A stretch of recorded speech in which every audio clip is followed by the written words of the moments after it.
Hello there, boys and girls. Today I'm going to teach you how to make these guys talk to each other. This is, as you probably know, an Arduino. This is a RC receiver which talks to this big guy. This makes it able for you to radio control your Arduino project. For example, you can build an RC controlled car or a RC plane or whatever. It's no limit to that. First off, we want to connect these guys together and make sure that these are talking together. To do that, we take two cables, a darker one and a reddish one. On this guy, you can see that there is a small S on the top here, which says that the upper of these three pins are the signal. That means that the bottom one is always the ground and the middle one is always the positive power in.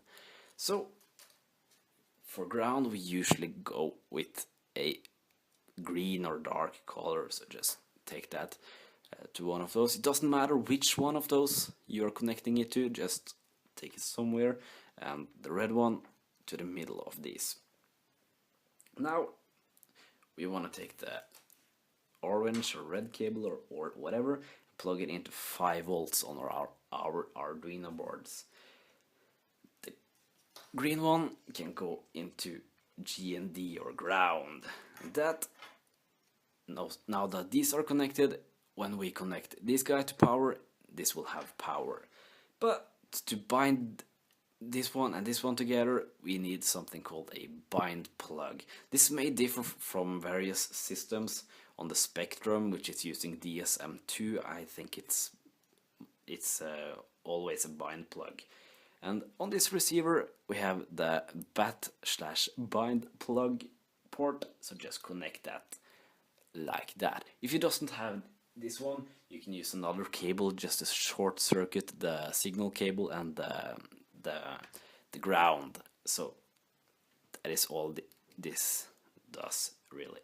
So now, when this is good, we can connect the Arduino to power. You can see that this is blinking rapidly. That means that it is in bind mode. You can have it there. On our sender, you want to hold down the trainer button and go like that. This will now say bind. You can see that this one stopped blinking, and after a while it will start lighting solid. Okay. Voila! They are now binded. Now these guys are talking to each other, and that is what we want. We can take out the power of this one now. Further on we want to take out this bind plug. If you leave that in, the next time you power this up, it will go into bind mode and it will delete everything it knows about the disconnection, and you have to go all over this procedure again, and that is annoying to do every time, or even one more time. So just plug that out immediately. Next up, we want to connect one of these four of these channels to one Arduino port. I'm going to take the elevator port and take a cable onto this and put that onto the Arduino. I'm going for the port 10, as you can see there. Now that we have this set up, we have to go into some programming code. Okay, so now over to the programming part of this. This is normal setup for the Arduino software. You have the setup and you have the loop. First thing you want to do is in the setup to type in serial.begin 9600.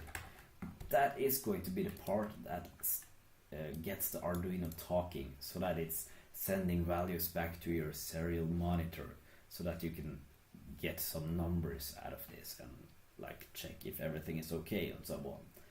Second of all, as I said earlier, we took the elevator pin and attached it to port 10 on the Arduino. So we are going to make a int ele pin you can call that whatever you'd like, just make sure that you're using the same word later on. But this port 10 11 pin is where the receiver is attached to the Arduino.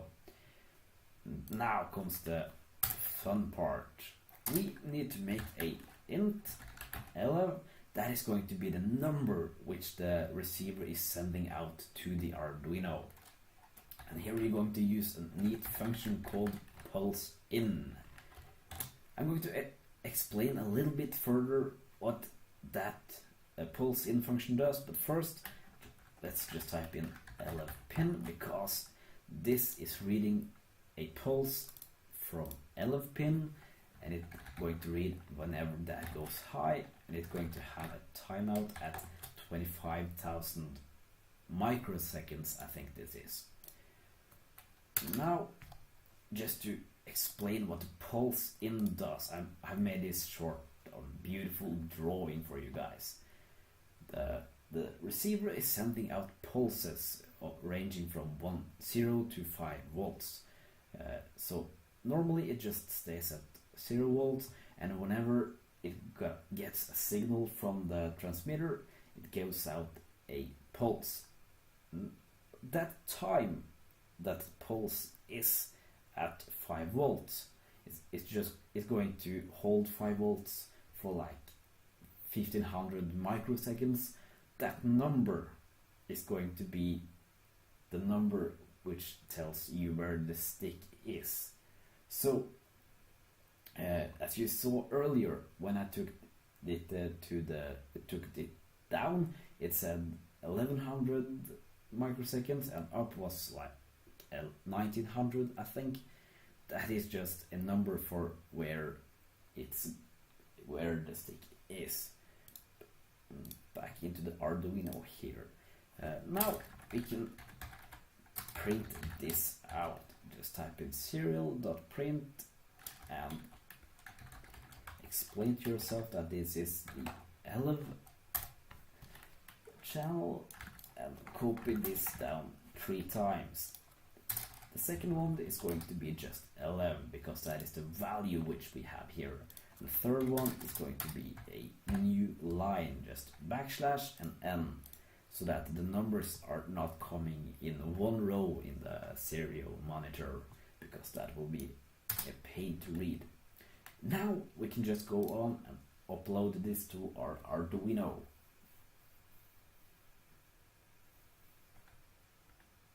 Okay, so now press Ctrl Shift M, or you can push this button up here.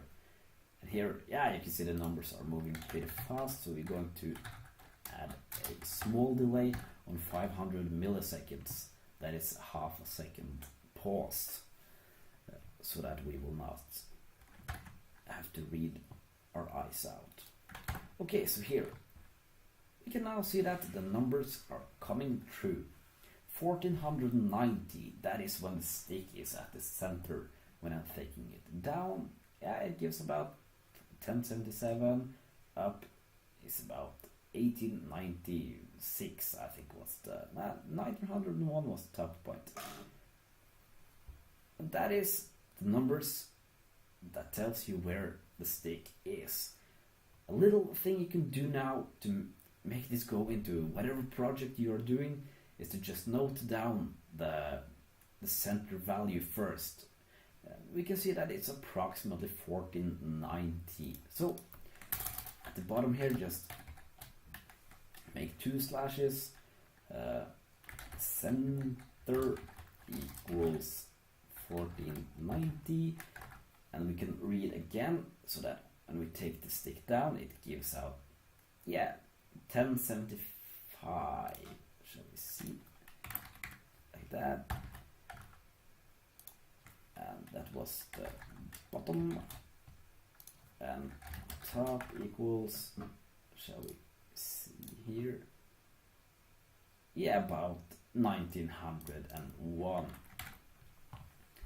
Okay, so now to make this centered around 0 instead of 1490, which is really not easy to work with, we can up here say that 11 equals 11 minus 1490, like that. And you can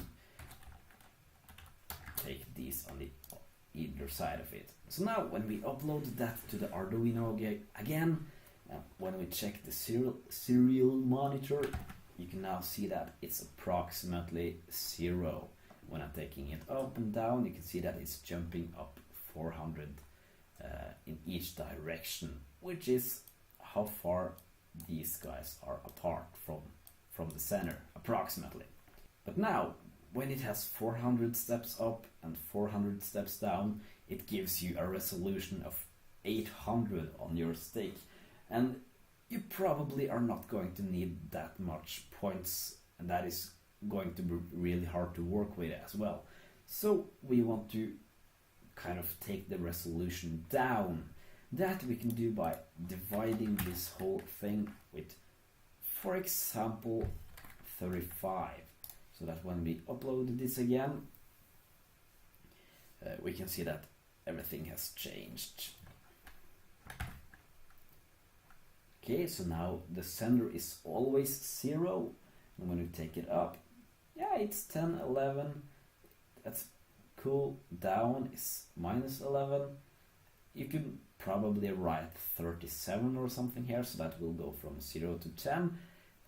That is much better to work with. If you're making like a RC plane or something, I think 20 steps where the servo can be is highly enough. And if you're going to make a car or something, you can probably divide this by 300 or something, so that it will be 1, 0 and minus 1, and that is going to be enough, I guess.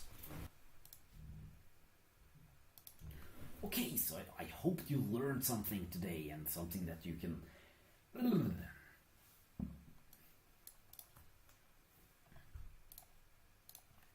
Okay, so I hope you guys learned something today, and